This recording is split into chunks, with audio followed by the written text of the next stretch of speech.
Hi friends, welcome back to my channel food with Raji. So ಇವತ್ತು ನಾವು ತುಂಬಾ simple ಆಗಿ ಮಾವಿನಕಾಯಿ ಚಿತ್ರಾನ್ನವನ್ನ ಹೇಗೆ ಮಾಡೋದು ಅಂತ ನೋಡೋಣ. ಸೊ ಮೊದಲನೇದಾಗಿ ಒಗ್ಗರಣೆನ ಹಾಕೋಣ.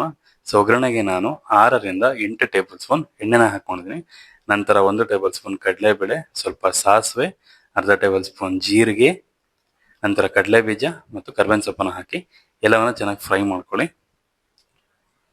ಸೊ ನೋಡ್ತಾ ಇರ್ಬೋದು, ಮೀಡಿಯಂ ಫ್ಲೇಮ್ ಇಟ್ಟು ಎಲ್ಲವನ್ನ ಚೆನ್ನಾಗಿ ಫ್ರೈ ಮಾಡ್ಕೊತಾ ಇದ್ದೀನಿ. ಸೊ ಒಗ್ಗರಣೆ ಆಗಿದೆ. ಈಗ ನಾನು 2 ಈರುಳ್ಳಿಯನ್ನ ಸಣ್ಣದಾಗಿ ಕಟ್ ಮಾಡ್ಕೊಂಡಿದ್ದೀನಿ. ಅದನ್ನು ಕೂಡ ಹಾಕಿ ಲೈಟಾಗಿ ಫ್ರೈ ಮಾಡ್ಕೊತಾ ಇದ್ದೀನಿ. ಸೊ ಈರುಳ್ಳಿ ಇಷ್ಟಪಡೋರು ಹಾಕೋಬಹುದು, ಈರುಳ್ಳಿ ಜಾಗದಲ್ಲಿ ಕ್ಯಾಪ್ಸಿಕಮ್ ಬೇಕಾದ್ರೂ ಹಾಕೋಬಹುದು. ಸೊ ನೋಡ್ತಾ ಇರ್ಬೋದು, ಈರುಳ್ಳಿ ಕೂಡ ಚೆನ್ನಾಗಿ ಫ್ರೈ ಆಗಿದೆ. ನಂತರ ನಾನು ಇದಕ್ಕೆ ಮಸಾಲೆಗಾಗಿ ಸ್ವಲ್ಪ ಕಾಯಿ, ಒಂದು 5 ರಿಂದ 6 ಹಸಿಮೆಣಸಿನಕಾಯಿ ಮತ್ತು ಕೊತ್ತಂಬರಿ ಸೊಪ್ಪನ್ನ ಹಾಕಿ ರುಬ್ಕೊತಾ ಇದ್ದೀನಿ. ಸೊ ನೀರು ಹಾಕ್ದಲೆ ಅದೇ ರೀತಿ ರುಬ್ಕೋಬೇಕು. ಸೊ ನೋಡ್ತಾ ಇರ್ಬೋದು, ಈ ರೀತಿ ತರಿಯಾಗಿ ರುಬ್ಕೊಳ್ಳಿ. ಸೊ ಈ ರೀತಿ ಮಸಾಲೆ ಹಾಕಿ ಮಾಡೋದ್ರಿಂದ ತುಂಬಾನೇ ಚೆನ್ನಾಗಾಗುತ್ತೆ. ಸ್ವಲ್ಪ ಕಾಯಿ ಹಾಕೋದ್ರಿಂದ ಒಳ್ಳೆನೇ ಟೇಸ್ಟ್ ಕೊಡುತ್ತೆ. ಸೊ ಈರುಳ್ಳಿ ಕೂಡ ಈಗ ಚೆನ್ನಾಗಿ ಫ್ರೈ ಆಗಿದೆ.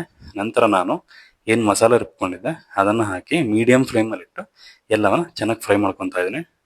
ಸೊ ಮಾವಿನಕಾಯಿ ಸೀಸನ್ ಇರೋದ್ರಿಂದ ಎಲ್ಲರೂ ತಪ್ಪದೆ ಟ್ರೈ ಮಾಡಿ, ತುಂಬಾನೇ ಟೇಸ್ಟಿಯಾಗಿರುತ್ತೆ. ಸೊ ನಂತರ ನಾನು 1 ಟೇಬಲ್ ಸ್ಪೂನ್ ಉಪ್ಪು ಮತ್ತು ಸ್ವಲ್ಪ ಅರಿಶಿಣವನ್ನು ಹಾಕಿ ಸ್ವಲ್ಪ ಫ್ರೈ ಮಾಡ್ಕೊತಾ ಇದ್ದೀನಿ. ಸೊ ನೋಡ್ತಾ ಇರ್ಬೋದು, ಎಲ್ಲ ಚೆನ್ನಾಗಿ ಫ್ರೈ ಆಗಿದೆ. ಸೊ ಎಲ್ಲವನ್ನ ಮೀಡಿಯಂ ಫ್ಲೇಮಲ್ಲೇ ಇಟ್ಟು ಎಲ್ಲವನ್ನ ಫ್ರೈ ಮಾಡ್ಕೊಳ್ಳಿ.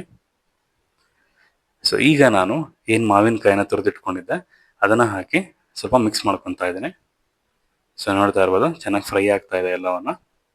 ಸೊ ನಾನು ಸ್ವಲ್ಪ ಹುಳಿ ಇಷ್ಟಪಡೋದ್ರಿಂದ ಇದಾದ ನಂತರ ನಾನು ಅರ್ಧ ನಿಂಬೆಹಣ್ಣು ಕೂಡ ಆ್ಯಡ್ ಮಾಡ್ತಾ ಇದ್ದೀನಿ. ಸೊ ಹುಳಿ ಇಷ್ಟಪಡೋರು ನಿಂಬೆಹಣ್ಣು ಹಾಕ್ಕೊಳ್ಳಿ, ಇಲ್ಲ ಅಂದರೆ ಆಪ್ಷನಲ್.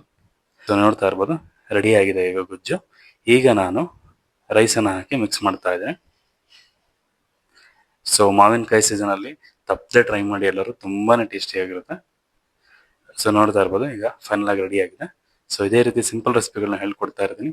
ಎಲ್ಲರೂ ತಪ್ಪದೆ ನನ್ನ ಚಾನಲ್ನ ಲೈಕ್ ಮಾಡಿ, ಶೇರ್ ಮಾಡಿ, ಸಬ್ಸ್ಕ್ರೈಬ್ ಮಾಡಿ. Thank you.